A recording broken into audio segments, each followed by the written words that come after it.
राम राम रघुनंदन राम राम, श्री राम राम भरताग्रज राम राम, श्री राम राम रणकर्कश राम राम, श्री राम राम शरणं भव राम राम।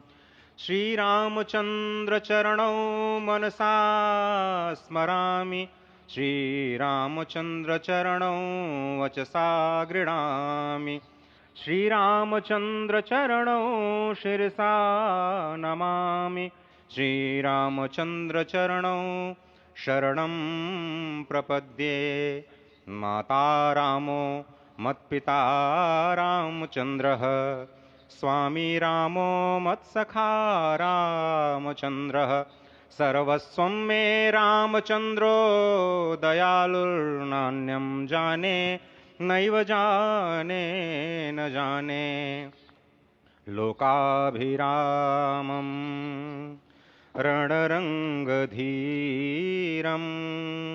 राजीवनेत्रं रघुवंशनाथं,